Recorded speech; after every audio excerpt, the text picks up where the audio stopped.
Igreja Presbiteriana da Encruzilhada.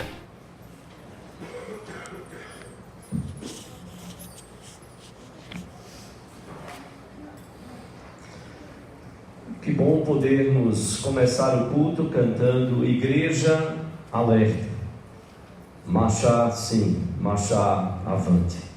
É o chamado do Senhor para as nossas vidas. Que bom podermos ouvir o coro da igreja, exaltando e glorificando a Deus e lembrando, glória e louvor dai ao nome de Deus. Cantando também e reconhecendo, é poderoso, Santíssimo Deus, Rei dos Reis e Senhor.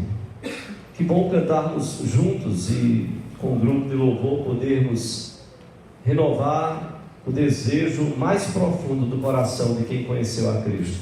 Reina em mim, Senhor, reina em mim, a cada momento, a cada dia. É como um Pedro que volta desesperado, movido pelo Espírito de Deus, para dizer: Senhor, eu sei que eu te neguei, Senhor, mas reina em mim, Senhor, reina em mim. É como se eu estivesse tentando fugir da tua direção e da tua vontade, do teu querer. Reina em mim, Senhor. Podemos declarar que podemos estar em conexão, a despeito das nossas falhas, fraquezas, pecados. Podemos reconhecer que Deus quer que estejamos em conexão uns com os outros, no corpo de Cristo. E podemos terminar esse momento reconhecendo que Deus cuida de cada um de nós, Deus cuida da sua igreja. Neste cântico o autor diz: eu amo a sua casa. E naturalmente que ele não estava nesse momento pensando que nós somos casa, somos morada do Espírito de Deus. Sim, somos, mas pensando no povo de Deus que está reunido, mais do que as paredes. Ó Deus, como é bom, como o salmista nos diz, como é bom estarmos reunidos, juntos, todo o povo de Deus.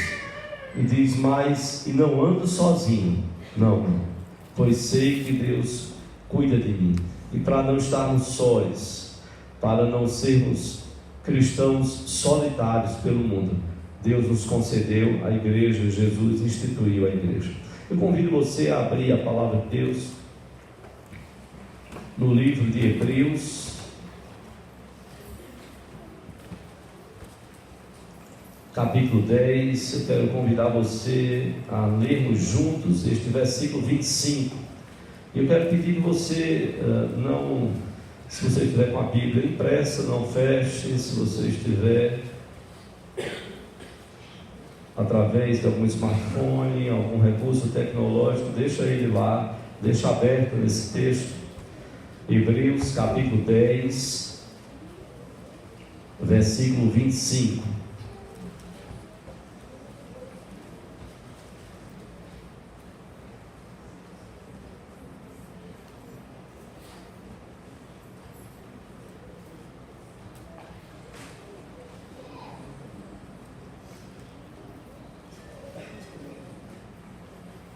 Vamos nos colocar de pé. Hebreus 10, versículo 25.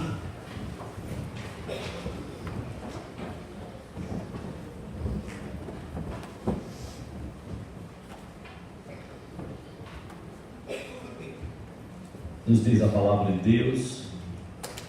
Vamos ler juntos? Não deixemos de congregar-nos, como é costume de alguns.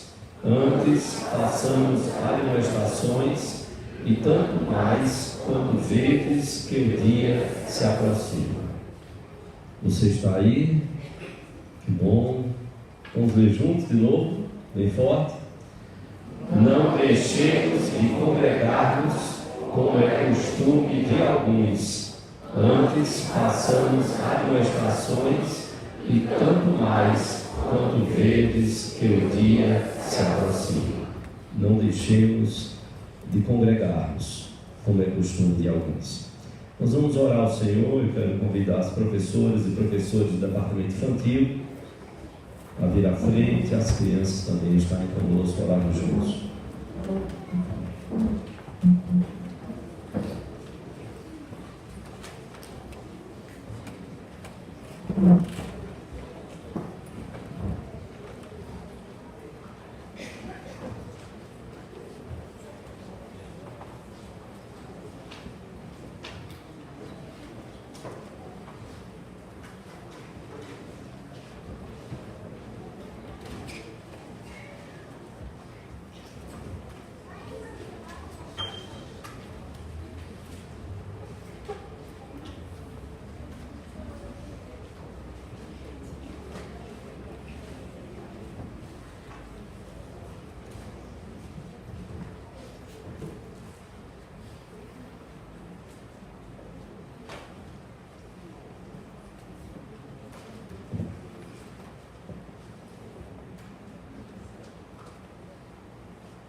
Vamos orar.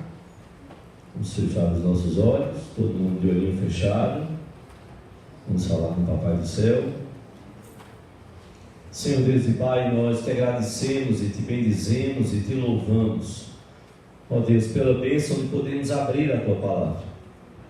Neste momento, ó Deus, que o Teu Espírito possa usar os nossos corações, trabalhar nos nossos corações. Usa-nos para o louvor da Tua glória, nos faz compreender a Tua Palavra. Ó Deus, que o Senhor possa estar esquadrinhando os nossos corações, vendo se há algum caminho mau e nos guiando, ó Deus, pelo caminho eterno. Abençoa o Teu povo, abençoa a Tua igreja, abençoa cada criança aqui, desde a criança até o mais idoso. Abençoa-nos, ó Pai, nós clamamos. Nos faz compreender a Tua Palavra. Ó Deus, que o Teu Espírito possa estar usando professoras e professores para transmitirem a Tua Palavra também aos nossos pequeninos. Que eles aprendam a amar ao Senhor da igreja, ao Senhor Jesus. Que eles aprendam a amar a igreja do Senhor, para a glória do Teu nome, ó Deus. Nós clamamos isto, te bendizemos e te oramos, no nome de Jesus, e para a glória dele. Amém. Amém. Podeis assentar-vos.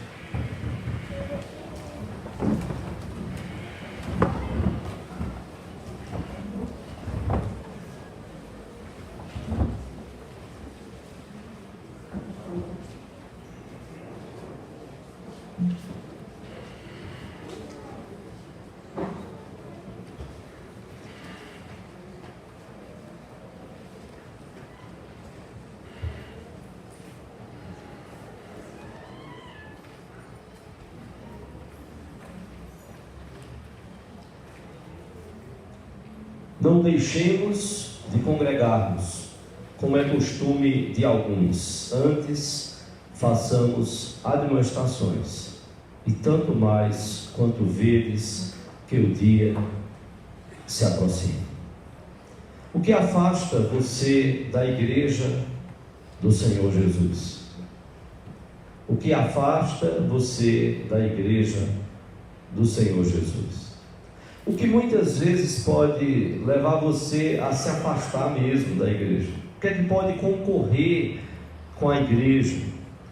Não que deveria concorrer, mas o que é que às vezes, sondando o nosso coração, de repente nós nos vemos numa cilada infernal de nos afastar da igreja do Senhor Jesus Cristo. Nós estamos comemorando e agradecemos a Deus, hoje estamos agradecendo pela data de segunda-feira, dia 12 de agosto, comemoramos 160 anos da Igreja Presbiteriana do Brasil, como dissemos no início do culto, quando no dia 12 de agosto de 1859, desembarcou na Baía da Guanabara, no Rio de Janeiro, o missionário Ashton Green Simon, um homem de Deus. Um ano marcado por grandes eventos. Neste ano, Charles Darwin lançou A Origem das Espécies. Neste ano de 1859, Karl Marx lançou A Crítica da Política Econômica. Neste ano, Allan Kardec lançou o Evangelho segundo o Espiritismo e lançou o livro O que é o Espiritismo. O mundo tinha naquela época 1 bilhão de habitantes, 1 bilhão. O Brasil naquela época, pasmem, tinha apenas 10 milhões, somos mais de 200 milhões de habitantes. 160 anos depois, 10 milhões naquela época. Dom Pedro II era o último imperador do Brasil. Em 1859, quando Simon desceu no Rio de Janeiro, desceu do navio que vinha dos Estados Unidos, Dom Pedro II, o último imperador do Brasil, tinha tão somente 37 anos. 37 anos. 12 de agosto de 1859. Simon descia. Simon tinha apenas 26 anos. Solteiro, recém-formado no famoso seminário de Princeton, recém-ordenado ao ministério pastoral. 1859. O que talvez, quem sabe, você desconhece é que 5 anos antes, Simon estava numa luta espiritual tremenda. Aos 21 anos, ele ainda não havia feito a sua profissão de fé. Ainda não tinha feito sua profissão de fé. Participava, frequentava a igreja, mas não tinha feito a sua profissão de fé.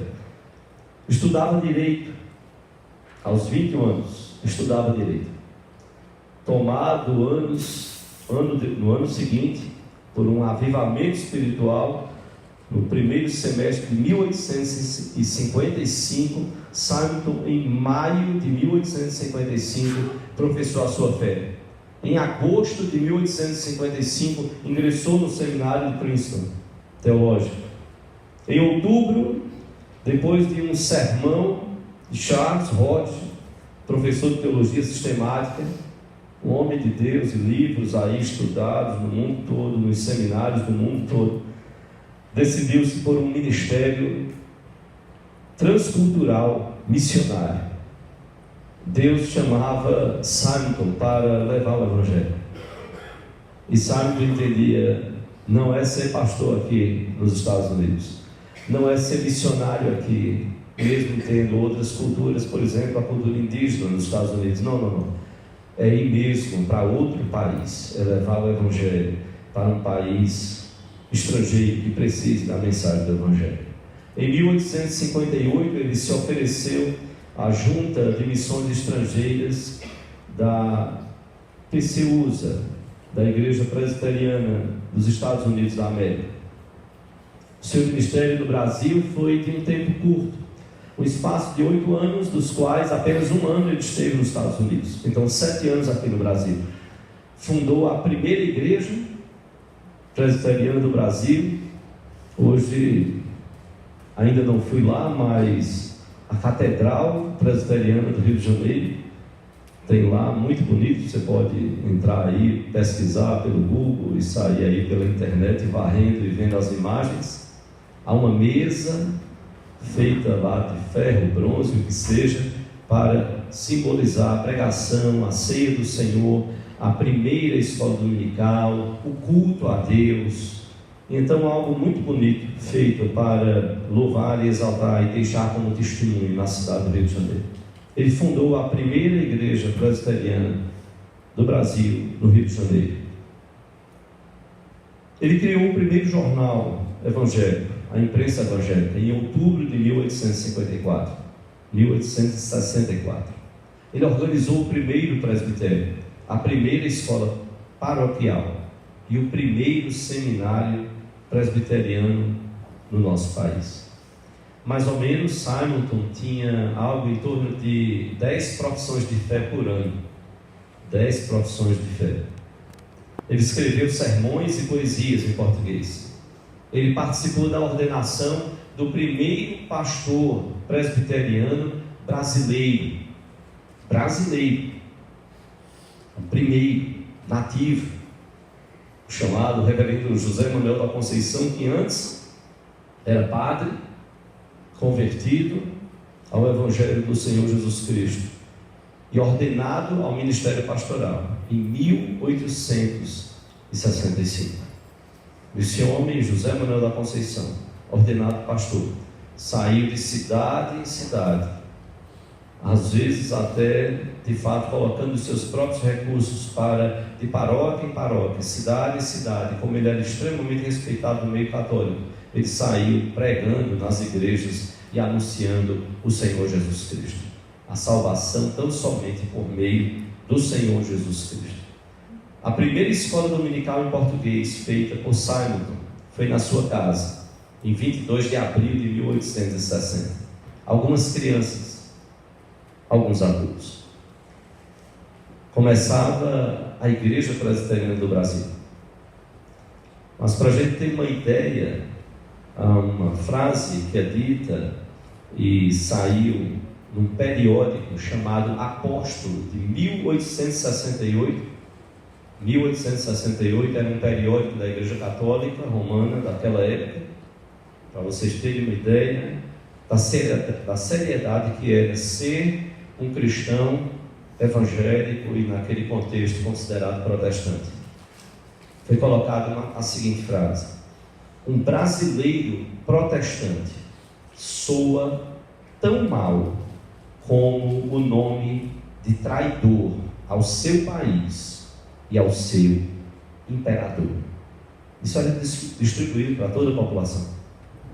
Um brasileiro protestante soa tão mal como o nome de traidor ao seu país e ao seu imperador. Foi esse Brasil que Samson pegou. Foi nesse Brasil que Samson viveu. Casou-se com Ellen Murdoch. Noivou no dia 28 de fevereiro de 1863. Casou-se no mês seguinte, 19 de março de 1863. 1 ano e 3 meses depois, às 11 horas de um domingo, nasceu no dia 19 de junho de 1864 a sua filha, única filha. A sua esposa morreu 9 dias depois de complicações do parto, no dia 28 de junho de 64.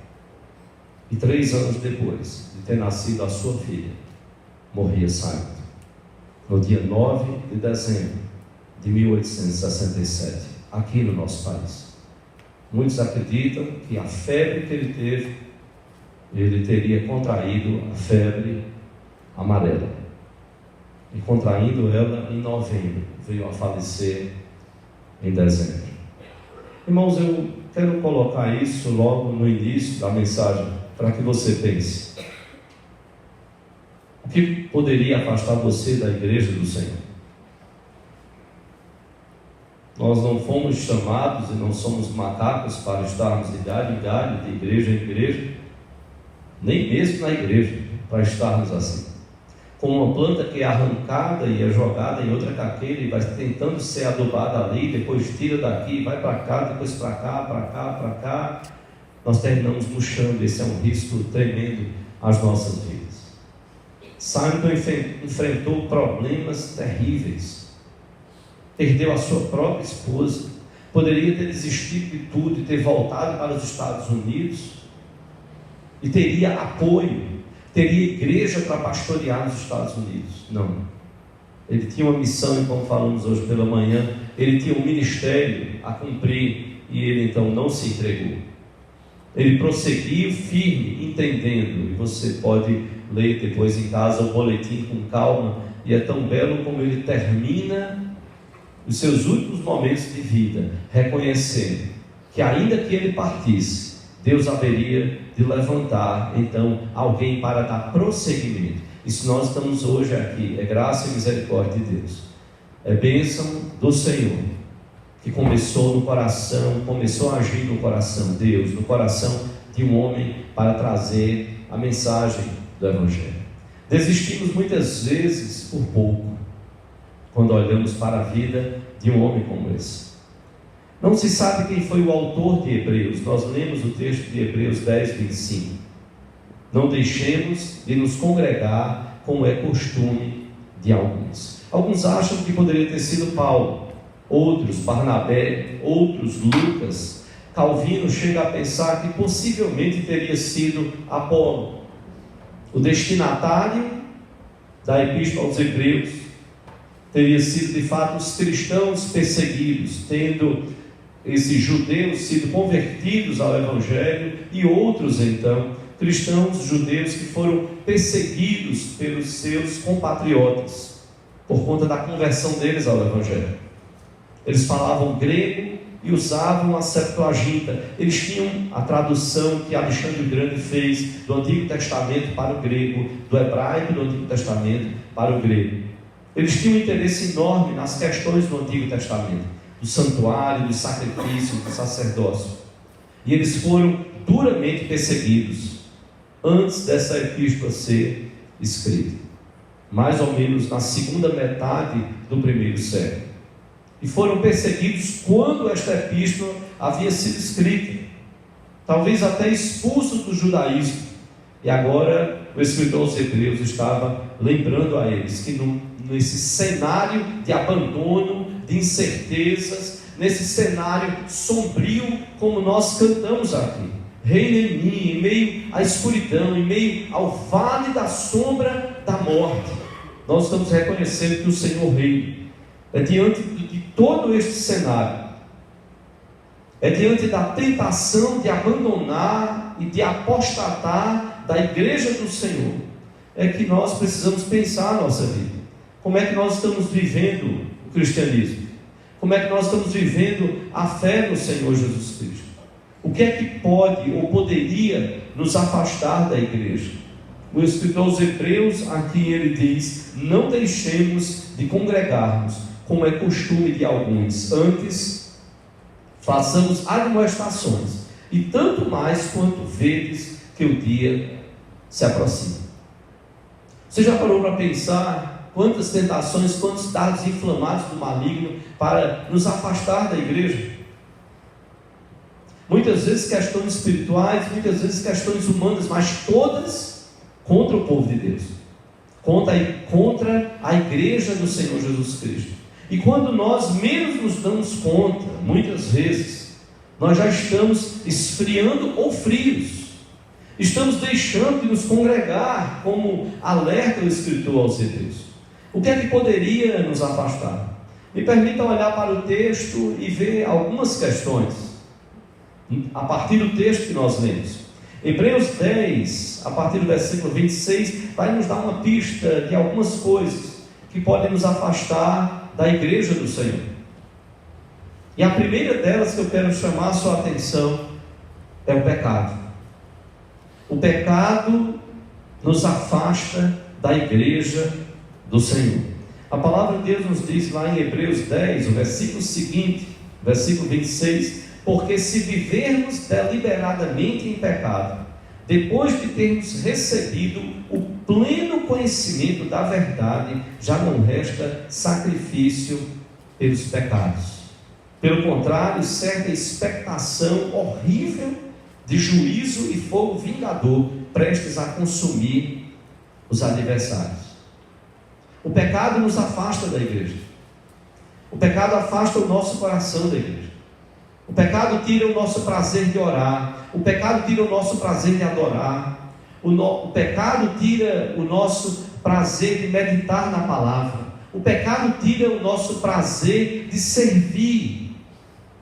E quando nós também nos damos conta da nossa vida, nós estamos estagnados espiritualmente. O pecado vai tomando conta do nosso coração. O pecado nos afasta da igreja. Se você olhar a partir do versículo 32, Hebreus 10, 32 a 39,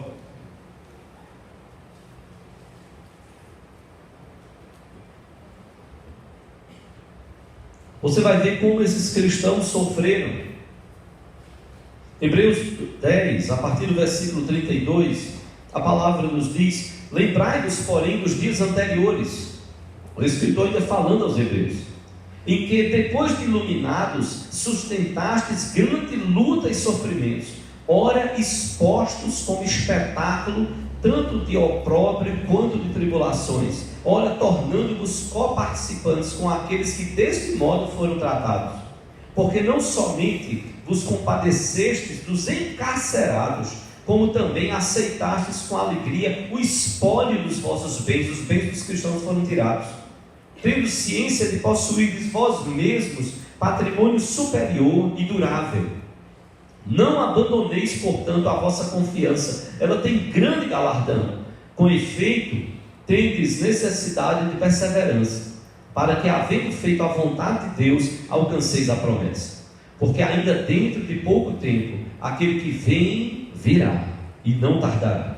Todavia, o meu justo viverá pela fé. E, se retroceder, nele não se comprais a minha alma. Nós, porém, não somos dos que retrocedem para a perdição. Somos, entretanto, da fé para a conservação da alma. O escritor aos Hebreus está nos mostrando, irmãos, que os hebreus cristãos, eles sofreram por amor ao Senhor Jesus, e que eles tinham consciência, e o escritor estava reforçando que eles não poderiam retroceder, porque Deus havia prometido galardão para eles. É quando eu e você, nós somos chamados a não nos deixarmos tomar e sermos dominados pelo pecado. Quantos que experimentaram o Evangelho? Quantos que viveram no meio da igreja? Quantos que desfrutaram da presença e das bênçãos do Senhor, estão hoje vivendo na devassidão? O pecado não combina com a noiva. A Bíblia nos diz lá em Efésios 5, 25, que Cristo se entregou por amor a esta noiva, a igreja. E a Bíblia diz lá que Ele amou e Ele a si mesmo se entregou por ela, para a apresentar santa e sem defeito. Jesus se entregou para nos apresentar, para apresentar a sua igreja, não menos do que isso, santa e sem defeito. Não deixe que o pecado afaste o seu coração, a sua vida da igreja. Mas não é só o pecado que nos afasta da igreja. A palavra de Deus nos deixa claro, até por essa parte do texto que lemos, de 32 a 39, que problemas nos afastam da igreja. Então o pecado nos afasta da igreja, sim, em primeiro lugar, mas em segundo lugar, problemas nos afastam da igreja. Não deveriam. Problemas pessoais, problemas familiares, problemas profissionais, problemas de relacionamentos. Hebreus 10, 32 a 39, esse texto que nós lemos, nos mostra que os cristãos hebreus sofreram por amor ao Senhor Jesus Cristo. Eles sofreram lutas, tiveram sofrimentos, eles foram espetáculo ao mundo, passaram por tribulações, e quando se tornaram espetáculo ao mundo, a história, veja bem, não é a Bíblia que registra. Muito embora este versículo pode ser uma menção do que estava acontecendo lá em Roma, quando cristãos foram usados como tochas vivas para iluminar a capital do império. Você já parou para pensar, talvez eu confesso a você que eu já tinha lido tantos textos, de repente já tinha lido alguma coisa sobre isso, mas isso parece que os textos, principalmente históricos, o texto bíblico até nos toca tudo, e de repente a gente começa a ler a história e a gente não se dá conta. Você já parou para pensar o que é um cristão ser colocado numa estaca, besuntado ali, e depois ser tocado fogo nele, para iluminar uma rua, e vários cristãos numa rua, expostos, morrendo, queimados? O filme que passou, se não me falha a memória, no ano passado, retrasado, sobre o apóstolo Paulo, é impressionante, porque mostra isso, os cristãos sendo perseguidos, o horror que era na cidade de Roma. E repito, quem está registrando é a história da humanidade, é a história. Os historiadores, como José e tantos outros, judaicos, e outros historiadores, que apontam e mostram as atrocidades que eram praticadas contra os cristãos. Foram feitos de tochas humanas. Que horrendo sofrimento, que pressão. Quando não eram crucificados, serviam de espetáculo ali, como tochas humanas, para iluminar a cidade de Roma. Os seus bens, o espólio, foram tirados por violência, julgados muitas vezes erradamente, e por conta da sua fé eram condenados e os bens eram retirados. São problemas pessoais, são problemas financeiros, são problemas profissionais também. Como um cristão exercer a sua profissão numa cidade como Roma, em meio a tanta perseguição em todo o Império Romano? Quantas lutas esses cristãos enfrentaram? Há uma tendência que, diante dos problemas, deveria ser: quanto mais problemas, mais oramos. Mas há uma tendência, parece que quanto mais problemas, nós murchamos. Era para ser oramos. Problema, não vou faltar a reunião do PG, porque eu preciso orar com o PG. Problema, eu não vou faltar a reunião do grupo de oração. Problema, eu vou estar na reunião do conselho, em oração. eu vou estar na reunião da junta diaconal em oração, eu vou participar dos cultos, eu quero orar, eu quero buscar o Senhor, eu quero ouvir a sua palavra, eu quero dedicar a minha vida. Mas parece que quanto mais problemas nós vamos murchando.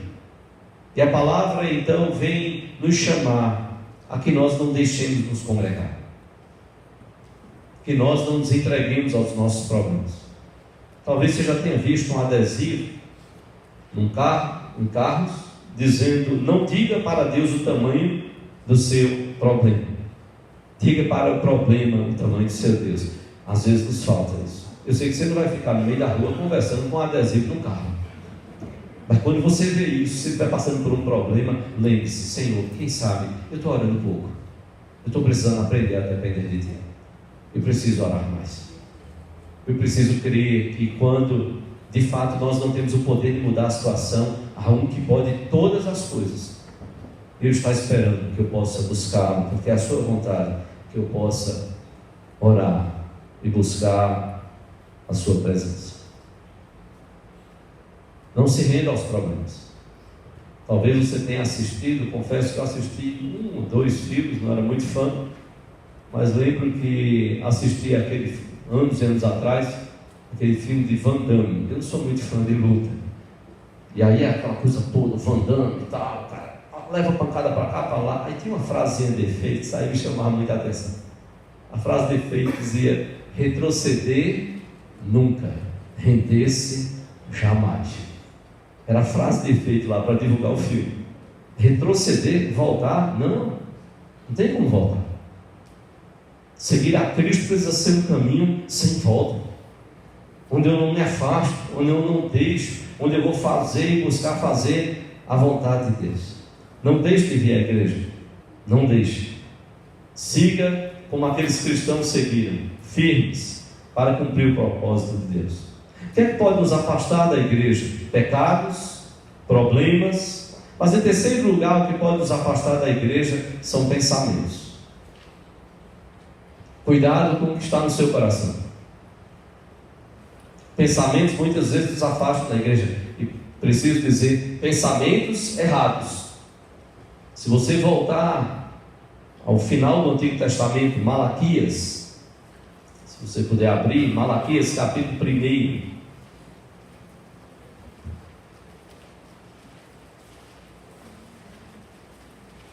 O último livro do Antigo Testamento, se você está com a Bíblia impressa.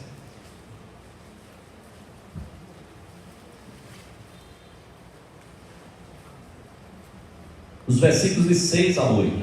Pensamentos errados nos afastam do povo de Deus, da igreja do Senhor. Malaquias capítulo 1, versículos de 6 a 8. Deus manda o profeta Malaquias profetizar o povo. Malaquias capítulo 1, versículos de 6 a 8, depois os versículos 12 e 13. O filho honra o pai e o servo ao seu senhor. Aí Deus diz ao povo de Israel: se eu sou o pai, onde está a minha honra? E se eu sou o Senhor, onde está o respeito para comigo? Diz o Senhor dos exércitos: a vós outros, ó sacerdotes, que desprezais o meu nome. Vós dizeis: em que desprezamos nós o teu nome? Ofereceis sobre o meu altar pão imundo, e ainda perguntais: em que te havemos profanado? Nisto que pensais, a mesa do Senhor é desprezível. Quando trazeis animal cego para o sacrificardes, não é isso mal? E quando trazeis o coxo ou o enfermo, não é isso mal? Ora, apresenta-o ao teu governador, acaso terá ele agrado em ti e te será favorável? Diz o Senhor dos exércitos. E veja o que está no versículo 12 e 13. O mesmo profeta Malaquias, nesse capítulo 1, versículo 12, capítulo 1, versículos 12 e 13. Mas vós o profanais quando dizeis: a mesa do Senhor é imunda, e o que nela se oferece, isto é, a sua comida, é desprezível. E dizeis ainda: que canseira, e me desprezais, diz o Senhor dos exércitos. Vós ofereceis o dilacerado, e o coxo, e o enfermo, assim fazeis a oferta. Aceitaria eu isso da vossa mão? Diz o Senhor. Deus abençoe, irmãos, profundamente o povo de Israel. Deu uma terra, como chama, como falava, que manda leite e mel. Abençoou esta nação. E o povo não correspondeu. O povo não foi fiel ao Senhor. E Deus é claro em dizer: olha, se eu sou o Pai, onde está a minha honra? Se eu sou o Senhor, onde é que está o respeito para comigo? Os pensamentos do povo estavam errados a respeito de Deus, a respeito do templo de Deus, a respeito do altar do Senhor, tudo. E por pensamentos errados, eles falaram bobagens, eles erraram no que falaram. Chegavam a dizer: ah, que canseira. Lançavam muxoxos. Se você ler o capítulo 1 de Israel, Deus chega, Isaías, Deus chega a usar o profeta Isaías para dizer ao povo: quem vos requereu o só pisardes os meus átrios? Parece uma palavra meio complicada, num português tão coloquial. Você não fala assim: quem vos requereu entrardes na minha casa? Muito formal, não? Mas é apenas a tradução nossa, daquele português bem coloquial. Deus estava dizendo: quem foi que exigiu vocês entrarem no meu templo? E Deus chega a dizer: eu estou cansado dos sábados de vocês, eu estou cansado das ofertas de vocês, eu estou cansado dos rituais de vocês, porque tudo isso Deus tinha criado para a glória dele, e o homem tinha desvirtuado tudo isso. Os pensamentos errados do nosso coração nos fazem agir de forma errada e nos afastam da igreja do Senhor. Muitas vezes nós permitimos que pensamentos errados encham o nosso coração. E aí você começa: ah, não vou mais lá. Ninguém sente minha falta. Sente. E aí alguém diz: ah, não vou mais lá. Eu não sou importante. De fato, você não é importante. Se você veio aqui pensando que você é importante, eu quero dizer para você de público que você não é importante. E menos importante do que você é o pastor da igreja. Quem somos nós se nós não tivermos essa consciência diante de Deus? Quando o seminarista está muito afoito no seminário, aí a gente lembra a eles assim: olha, só para você não esquecer, lembre-se que você é a escória do mundo, viu? Foi Paulo quem disse, não sou eu que estou dizendo, é Paulo, inspirado pelo Espírito Santo. Paulo, que era apóstolo, ele disse que ele, Paulo e os demais apóstolos, nós fomos considerados escória, lixo do mundo. Então você é seminarista, você é menos do que o apóstolo, ou você quer ser igual ao apóstolo Paulo? Então por que orgulho? Não. Por que isso? Não, de forma alguma. Importante é Deus nas nossas vidas. E aí a gente erra: não, tem muita gente, eu não preciso me envolver. Ah, não tem ministério precisando. Tem, e precisa. Sim, todos os ministérios precisam. Porque se Deus capacitou você para servir na igreja, Deus lhe concedeu dons e habilidades, tem um lugar para você para servir. Não deixe que pensamentos errados tomem conta do seu coração. Ah, não preciso me envolver com a igreja.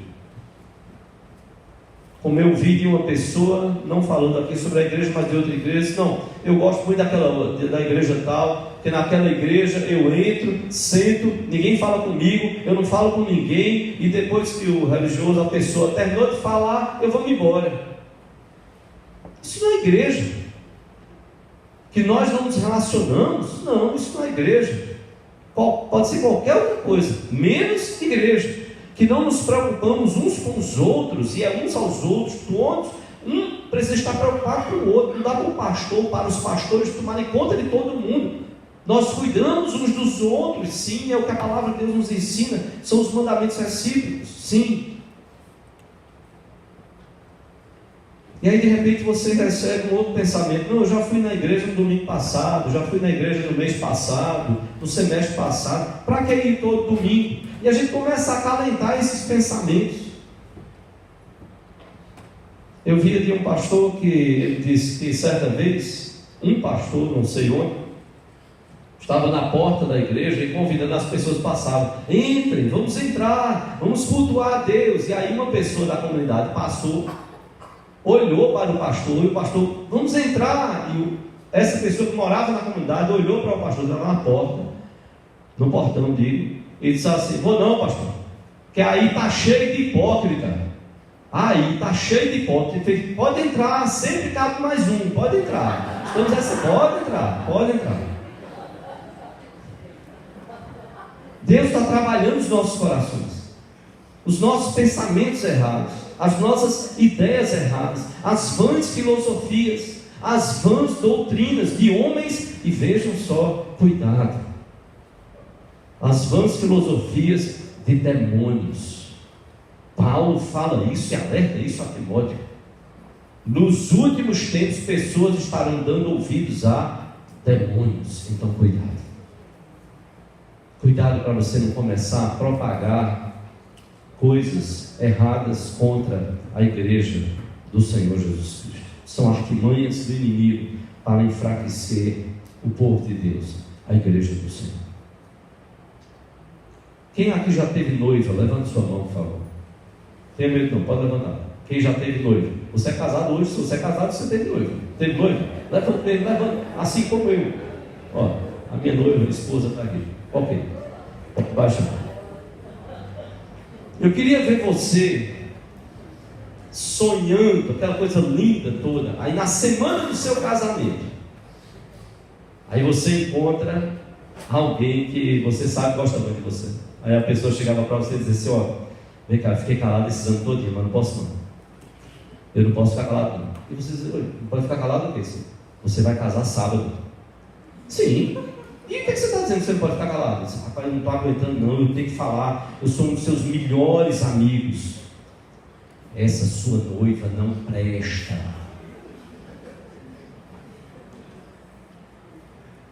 Estão rindo, né? É isso que os crentes às vezes estão fazendo. Senhor, manda a qualquer um que o Senhor tem que enviar até o pastor para falar sobre fulano, menos a mim, Senhor. Manda qualquer, tem tanta gente na tua igreja.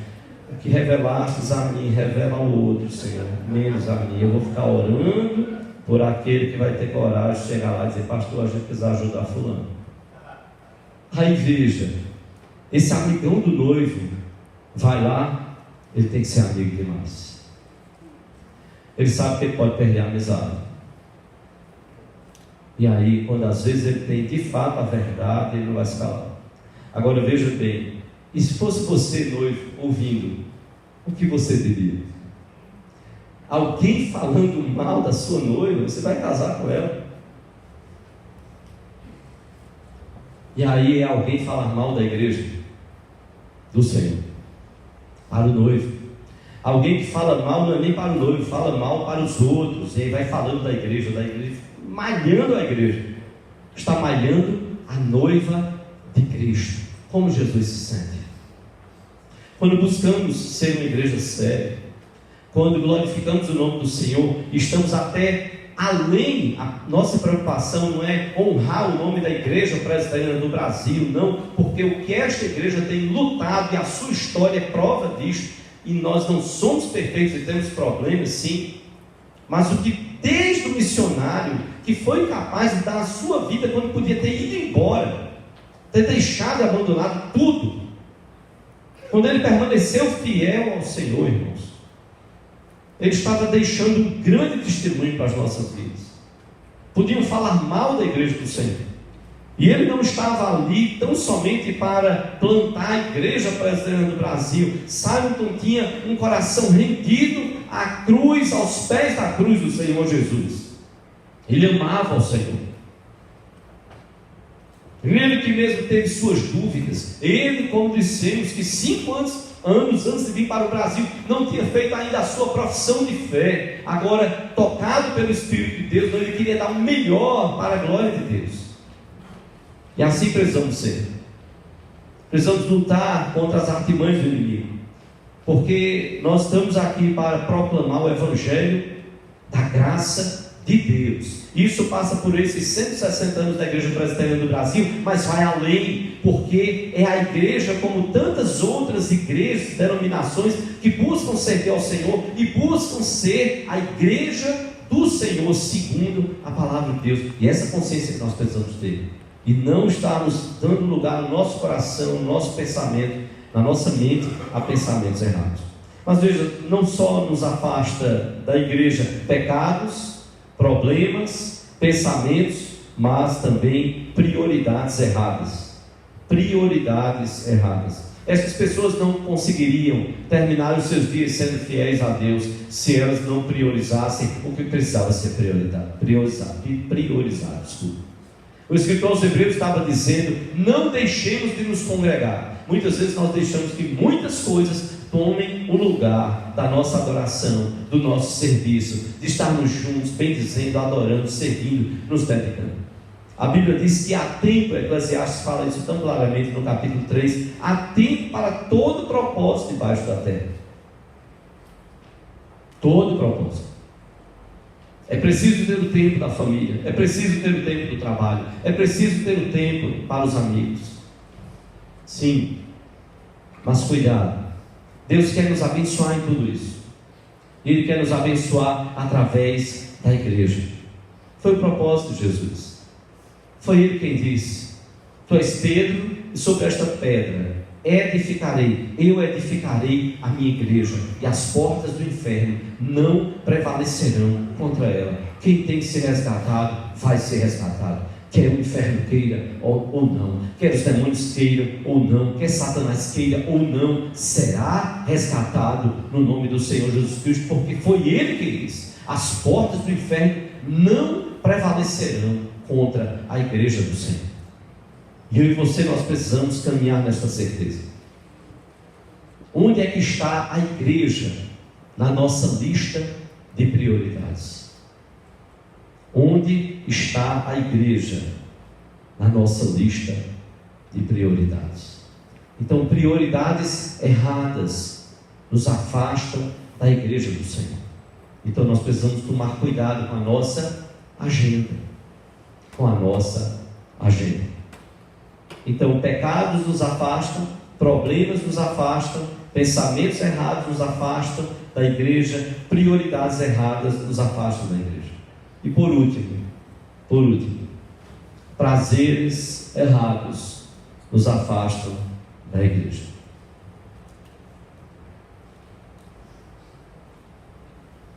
Prazeres quero colocar de modo genérico, porque não são só os prazeres errados.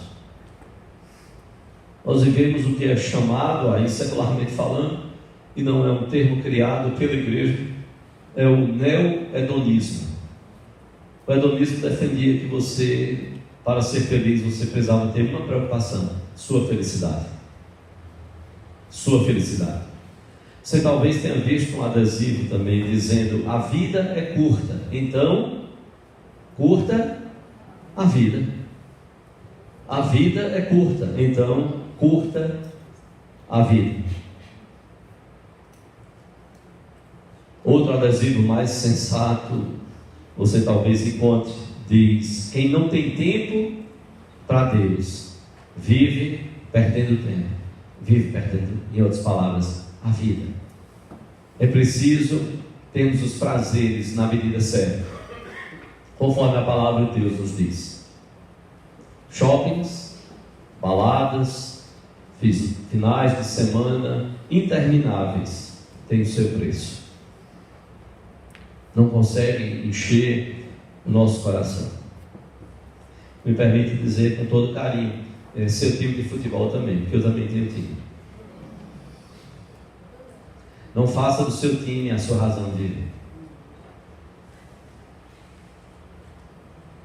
Ele não conseguirá lhe dar alegria e prazeres eternos. Não, só Cristo pode dar.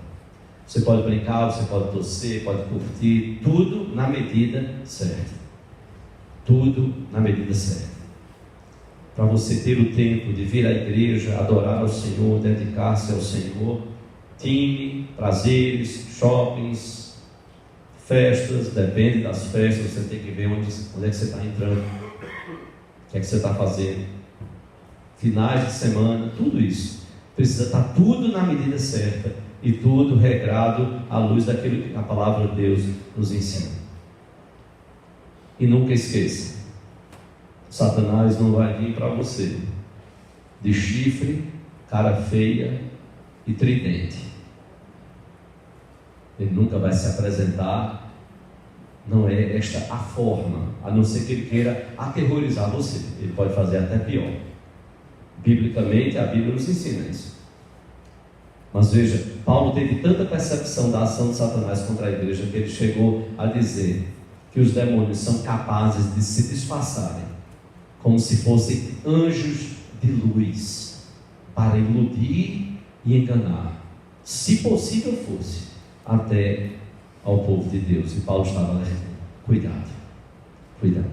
Se você ama a Cristo verdadeiramente, você vai amar a igreja, que é o corpo de Cristo, por quem Ele, o Senhor Jesus, se entregou e morreu por amor a nós. Há prazeres, irmãos, que eles não são errados. Tem prazer que é errado em qualquer tempo, e a Bíblia deixa isso muito claro. Embriaguez é errado, avareza, ganância é errado, prostituição é errado. Então o que a Bíblia fala que está errado, não se envolva com isso. Isso não é prejuízo para você, para a sua família, para a sua vida. Mas há prazeres que em si mesmos eles não são errados. Eles são errados na medida em que eles competem com o coração, competem com Deus, o lugar de Deus no nosso coração. São errados quando eles competem com a igreja, o lugar da igreja no nosso coração. Quando eles competem e colocam Deus para o lado, quando eles competem e colocam a igreja para o lado, assim, eles se tornam errados. Eu recordo-me que gostaria, lembrando isto a você: cuidado para que o seu coração não comece a se afastar da igreja do Senhor. O que nos afasta da igreja podem ser pecados, problemas, pensamentos errados, prioridades erradas, prazeres. Nós temos que ir consertando todas as coisas, se nós queremos ser úteis, produtivos no reino, se queremos abençoar a vida uns dos outros, se queremos glorificar a Deus através da igreja do Senhor Jesus Cristo, cumprindo a vontade de Deus para as nossas vidas. Aí vamos estar colhendo as bênçãos de Deus para o nosso coração. Vamos estar também sendo bênção na vida de tantas outras pessoas. Cuidado. Pecados, problemas, pensamentos errados, prioridades erradas, prazeres, até mesmo os prazeres corretos, que podem estar na dosagem errada. Eu recordo-me que uma senhora, ela ligou para a filha para saber, uma filha ligou para a mãe para saber se a mãe estava indo para a igreja.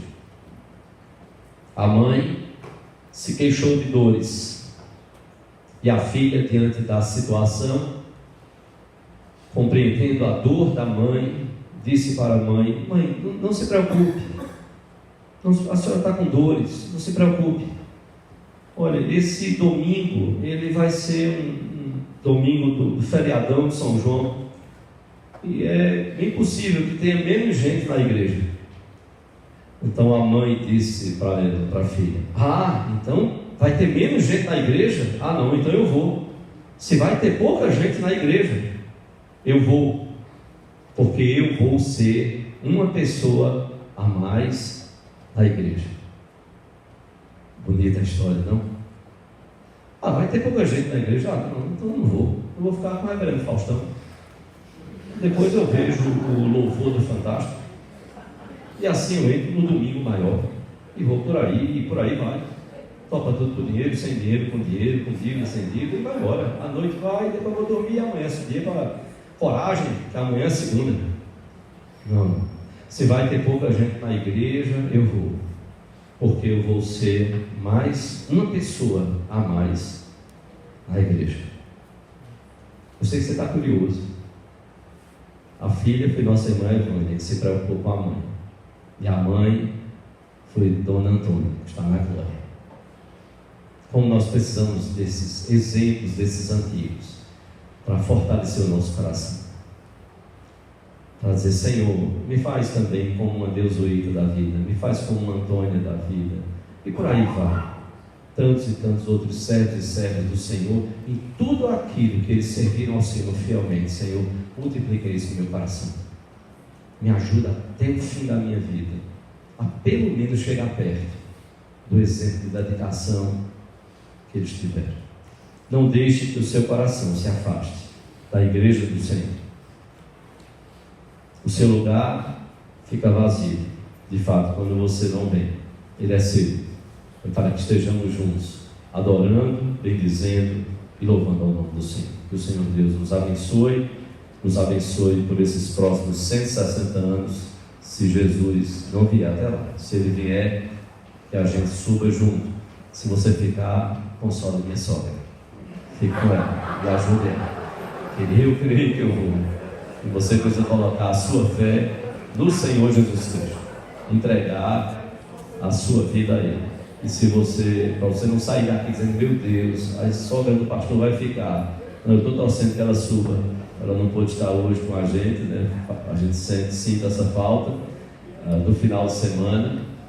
Mas foi alguém que Jesus trouxe aos pés dele para amá-lo e servir. E eu sei a falta que faz por uma questão de saúde, a falta que faz para ela de estar aqui conosco. Que o Senhor Deus os abençoe.